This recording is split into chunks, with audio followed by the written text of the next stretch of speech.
This is Dr. Rob Harder with the Nonprofit Leadership Podcast, Making Your World Better. What does it take to be an effective nonprofit leader today? What are the biggest challenges? What are the biggest obstacles? How should nonprofits fundraise in an economy that is constantly changing? All of these reasons combined led me to start this show. And it's my hope that through this series, people can learn not only what it takes to be an effective nonprofit organization, but to hear from effective leaders who are successfully making a positive impact in their communities. We hope you enjoy the show as together we hear how they are making their world better. Well, hello, everybody, and welcome to the Nonprofit Leadership Podcast. Well, I wanted to start with a fun story. So one of my coaching clients said something that really just impacted me the more I reflected on it. So real quick, the background, she reached out to me because she had this big dream and this big vision to start this nonprofit organization. However, she kept bumping into barriers and things that kept holding her back from accomplishing her mission and accomplishing her dream. And that's why she reached out to me. She felt stuck. And so we've been working for several weeks now, and she just shared, yesterday was our session, and it was so encouraging to hear. Not only is she super excited now, because she is now, with our time together, she's created a roadmap now, how to navigate through to really bring to fruition this dream and vision she's had for so many years. But on top of that, and that's exciting enough, but she said, on top of that, she said, Rob, I can't tell you how this has helped my mental health. She's so much more excited. She's so much more enthusiastic. She was really feeling depressed and down and stuck again. And so I share that for a couple of reasons. Number one, you may be listening to my podcast and you're stuck, or you feel stuck in your nonprofit organization. Maybe you want to move up to the executive director role. Maybe you're in development and you want to start your own nonprofit. Wherever you are, if you're feeling stuck and you need someone to come alongside to help create a roadmap, to help remove barriers and create a pathway ahead so that your vision and your dream can come to reality, I encourage you to reach out. That's exactly what I love doing about when it comes to coaching, is providing that kind of support. You can check out my website at robharder.com. Just email me, rob@robharder.com. Would love to hear more about your vision, what your plans are, what you'd like to accomplish, or where you feel stuck. That's what my coaching is all about. So I thought I'd share that. Now, the second reason I share that is because mental health, right? Our mental health is so important. And there's no secret that certainly since COVID, but I think this has been true for many years, the mental health challenges we're facing as a nation just continue to become more intense. And I think since COVID, it's become an even a bigger issue, right? And so today's guest is Lindsay Kolsch. She's the co-executive director of an organization called To Write Love on Her Arms. That is the name of the organization, To Write Love on Her Arms. Fantastic organization, dedicated really to providing resources and services to help people who are facing mental health challenges, specifically those around suicide, suicidal thoughts, depression, and the like. In fact, what I'd like to do before we get Lindsay on the show is just share a very sobering stat with you. It's this: every 40 seconds, we lose a loved one to suicide. Every 40 seconds. That is sobering. Just losing one person to suicide is one too many. But to lose that many in a day, every 40 seconds, is scary. And that's why I think this topic is so important. So let me say first, if you're listening to this and you're struggling with your own mental health challenges, know that there is help out there. You can reach out to Lindsay and her organization that we're going to talk about today. You can reach out to me, reach out to a local counselor. There's people I'm sure in your community you can reach out to. There is help out there, and we want to make sure you know you're not alone and there's someone out there who cares and can help. So please reach out.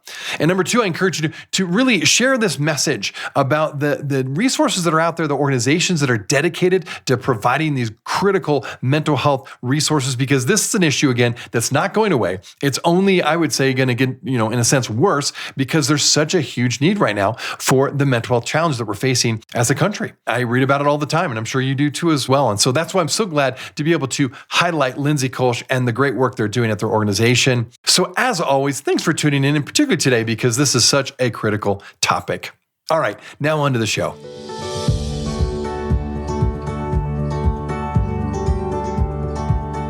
This podcast is sponsored by DonorBox.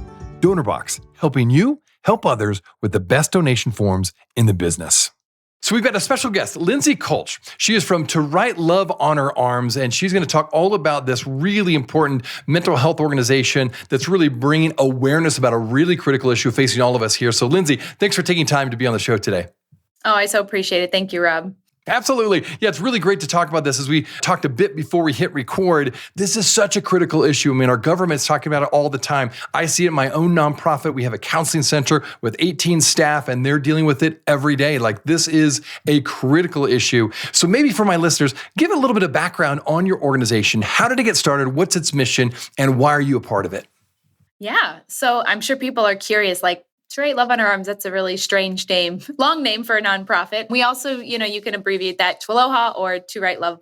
But yeah, so the name of the organization is directly tied to the founding of the organization in 2006. That was the title of a short story, a short personal essay written by our founder, Jamie Tworkowski. And our mission that grew out of that story, which was a personal experience, and I'll share a little bit more about that, is to provide hope and help for people struggling with depression, addiction, self-injury, and suicide. We exist to encourage, inspire, inform, connect people directly to resources, and to invest in treatment and recovery. So that looks like recovery scholarships for people to have access to mental health care. And so that story, like I was mentioning, each one of those things that we name in our mission statement were things that our friend Renee was struggling with. And so I say our friend Renee, but she is the her in To Write Love on Her Arms. Was a young woman in Central Florida. She was dealing with these issues, and she was at a point in her life where she was ready to get help. She said, I can't do this anymore. I need support. I need help. I need treatment. So she went to a facility here in Orlando. She was asked to actually come back in 5 days. So they said, we don't offer the level of care that you need. You have drugs in your system. You have a fresh wound on your arm. She had used a razor to write the word F up on her arm. I won't curse on this, so it's age appropriate. But that was really a summation, of what someone going through these struggles. And if we're frank, I think how we all can feel at times when we're struggling with our own mental health is isolated, is lonely, feeling like we don't have value, that we're not worth it, that we've screwed up our lives, instead of recognizing that mental health is a health challenge. It's a health challenge. And so the stigma that comes along with that really keeps people isolated. And so the beauty of what happened with Renee was there was a small group of friends, someone who had been through recovery and kind of stepped up and said, hey, let's get you through these next 5 days. Recovery is possible. There is hope. And so our mission leans on those two words really heavily. We believe you can't really have one without the other. Humans need hope. As a function, we need hope in our lives to believe that tomorrow fundamentally can be better than today, especially when you're struggling and in pain, psychological pain, emotional pain, if you've dealt with trauma. And then that help piece, you can have all the hope in the world in one moment. And if you go to get care and you don't have access, whether financial or just even geological, like physical access to provide, to get care for your mental health care, that hope starts to shrink and it becomes smaller and smaller. And then we know people become vulnerable to say, you know what, this isn't for me. I'm trying to live, but what is there to live for? And that hopelessness, we know, is one of the highest indicators that someone will die by suicide. When you lose hope and you don't see the possibility of a future, your suicidal brain says there is no way to change this scenario. There's no way to move forward. And so really, ultimately, I think if you summarize everything we're trying to do at To Write Love on Our Arms, it would be to make sure hope and help are offered at the same time, and to make sure they're offered in equal measure to every person we meet, to keep people alive and to give people a chance for their story to keep going. And so going back to the original story, this was sort of a microcosm. This was an example of a group of friends supporting somebody, helping them get through those 5 days. She did end up in care. She did get help. Today, she is a mom with a young toddler. But what happened was, by giving permission for her to share her story, which she did, our founder posted this short story on MySpace. So this was 2006, and we're dating everybody in the room who knows the first wave. I'm calling it the first wave of social media. Posted it there and said, if you can relate, please support my friend, and you can buy a t-shirt to help support my friend. And basically was funding one person's care. And so the microcosm of that one experience became what we try to do at scale nationally and internationally. So we still have a t-shirt and apparel e-commerce platform where we use clothing to help shift people's understanding of what we mean when we say mental health care is accessible to any and every person. And what does it mean for these conversations to be as easy as saying, oh, what coffee shop do you like going to? We talked a little bit about how everybody's used to saying, oh, well, therapy is a default. And that's terrific. And that's what we want. We want, if you think about culture, there are a couple pillars I think we all agree. Culture is fashion. So it's the things we wear. It's how we talk about something. And it's also where we put our money and invest, right? So that's our culture. Those are our priorities. And I think To Write Love tries to fill into that space where we say, we see that people want to be a vessel to which they can talk about mental health care, to remind people it's okay. And then also to say, like, we can invest and talk about mental health care, and we can also invest in care. Right now, I think, you talked about your counseling center, but what we know nationally is that there is a shortage. There is not enough mental health counselors. If every person who needs mental health care, which is 28 million Americans, raise their hand, they will not get it because there is not enough mental health care. So we try to eliminate barriers. We raise funds to make sure that if you are someone who is raising their hand, that you don't lose hope and that we give access to care. So we work with counselors and therapists across the nation to fund a client who might not otherwise be able to see a therapist. But we also give tools to people for their own mental health care, building resilience, because that offering, I think most people default like, well, I just have to go to a counselor. And there really is quite a dynamic sort of, I would say, a spectrum of ways that people can invest in their own mental health care.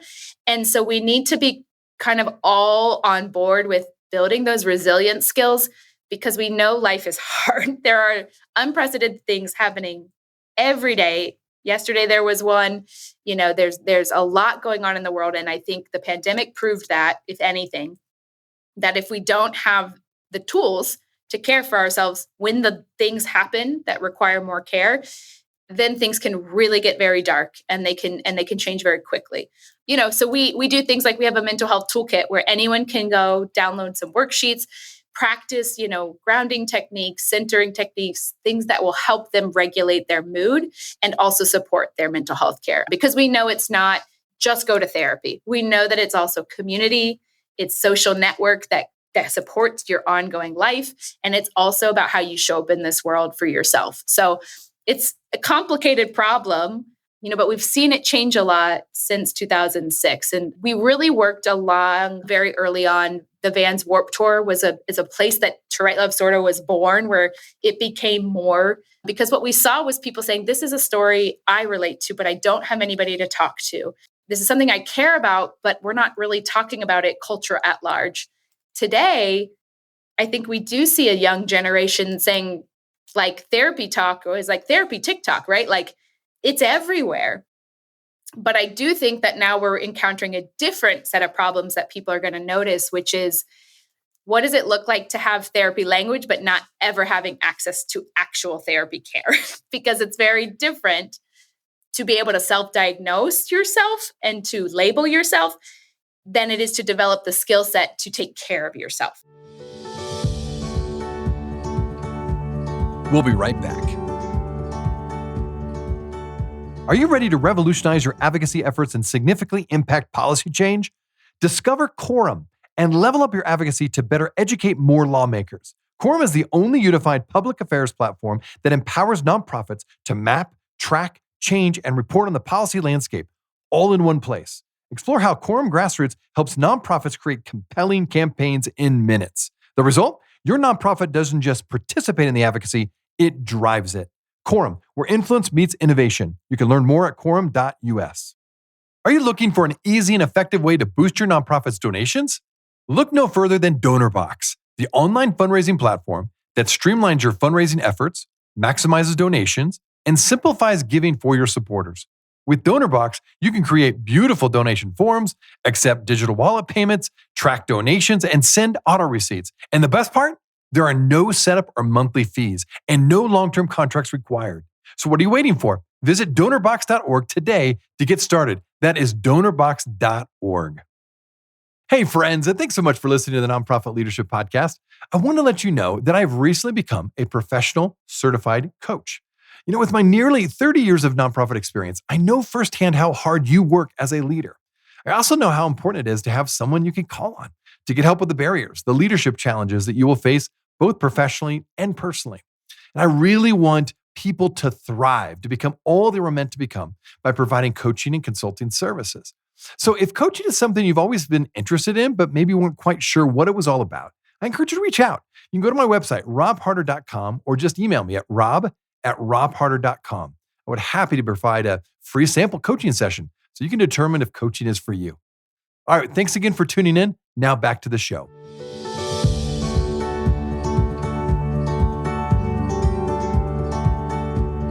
Well, Lindsay, this has been really interesting. And I think I read articles all the time. I hear about this from our local government, our national government, that the mental health challenges that are impacting us are particularly acute when it comes to students and teenagers. Now, I know this organization, as you just shared, started with a teenager, but I know you go beyond that. But I'm just curious, from your work and how you've done this for so long, are you seeing this issue of mental health challenges particularly pronounced in student and teenagers? And if so, why?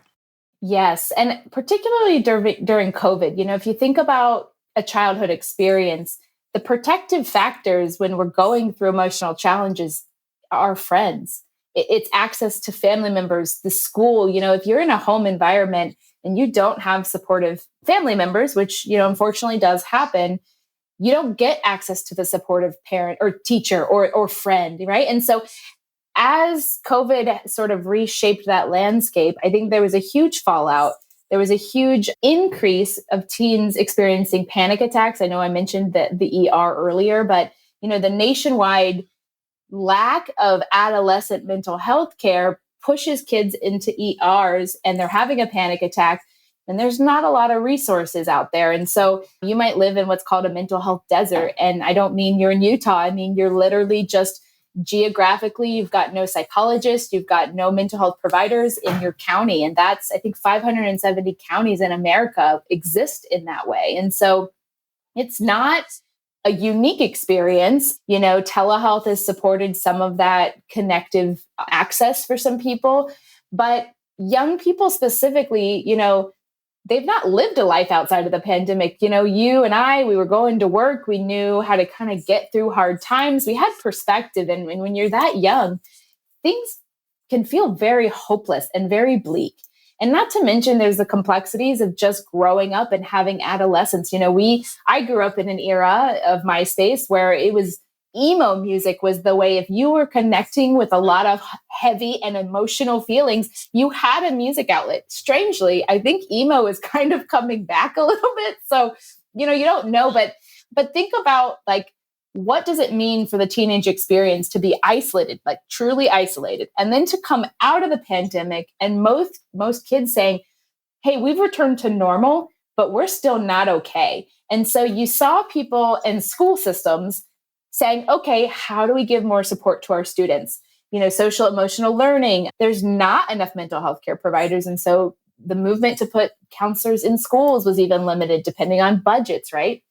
So we worked towards the pandemic to actually provide mental health literacy programs. It's like a week-long program called Between the Bells. And it's really meant to make a school environment where it's okay to talk about mental health. They can get some of the language. They can get access to what are the resources. Oh, I can text crisis text line at midnight when I'm upset and I don't feel like I have support from my family members.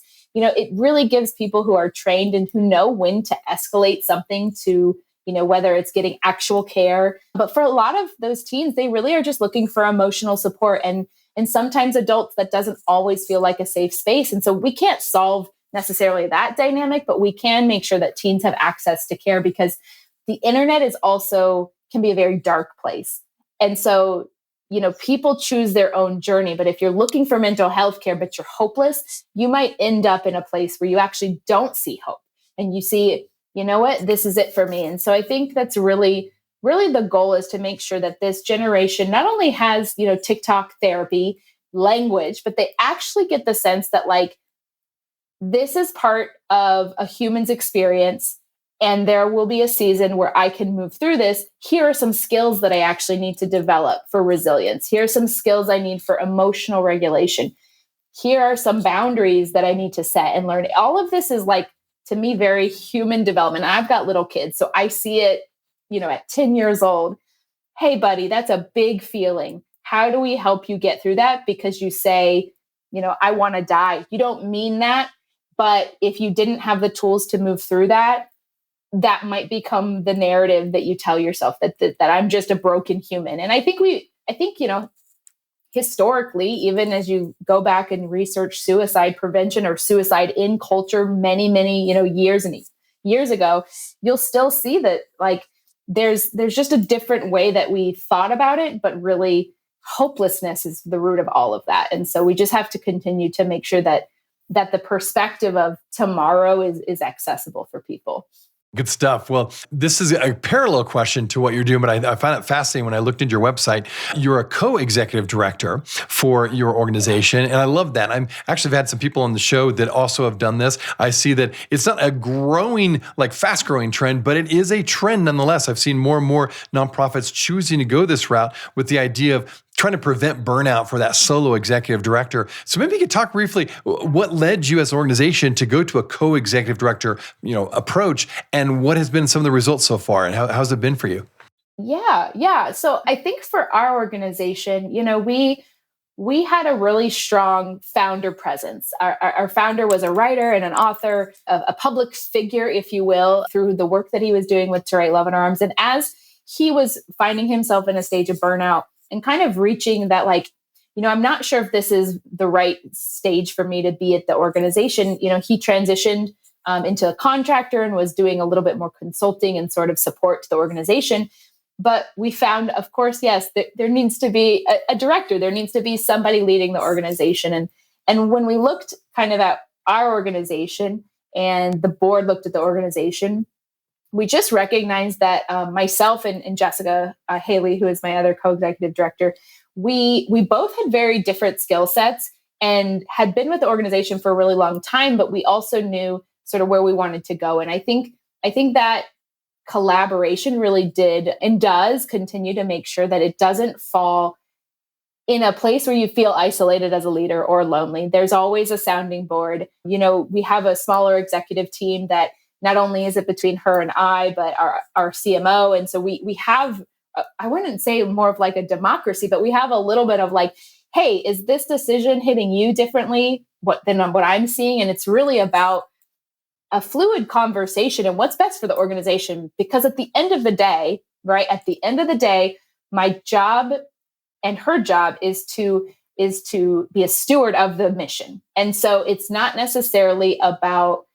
I think this is the right idea, you think this is the right idea, now we're at war. It's okay, can we agree on how this will play out for securing the mission of the organization and the impact that we want to have? And so I think it works when the skill sets are very different, but that there's a commonality or a thread where the mission is very deeply ingrained of we know what this looks like, we know who we are, we know what the DNA is. You could find all types of power struggles or differences, and sometimes practical approach is different, but I think it's that long-term relationship that we had in that moment that made it the right step for the organization at that time. And I think it's been almost 4 or 5 years now. And so, yeah, it's always a bit weird, co-executive director, what does that mean? And so my role typically oversees more of the business administration, finance and fundraising, and some of our find help. And that's business strategy is a little bit more in my lane. And Jessica oversees a lot more of our outreach,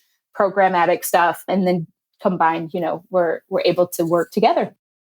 Lindsay, thank you so much again for being on the show. This has been really helpful to learn all that you're doing, and thanks for all that you're doing to provide these resources for those who are really struggling through some very serious mental health challenges. And so for those who are wanting to find out a little bit more about the organization that she's the co-executive director for, you can go to their website, which is TWLOHA.com. Again, TWLOHA.com. That is short for To Write Love on Our Arms. Or I've noticed if you just type in Google To Write Love on Our Arms organization, it'll take you right to their website. But again, Lindsay, thanks for being on the show and thanks for all you're doing. Hey friends, well, I wanted you to know that this podcast can be found on iTunes, Spotify, Amazon, Google Podcasts, and wherever you listen to other podcasts. I also want to encourage you to subscribe, and share this podcast with others. This will actually help us get this great content out to more nonprofit leaders just like you. You can also join the Nonprofit Leadership Podcast community. Find other resources and interviews of past guests all on my website, nonprofitleadershippodcast.org. Well, thanks again for listening. And until next time, keep making your world better. And don't forget to subscribe to my YouTube channel, the Nonprofit Leadership Podcast. Go to YouTube and look up Nonprofit Leadership Podcast. We'll see you there. This podcast is sponsored by DonorBox. DonorBox, helping you help others with the best donation forms in the business.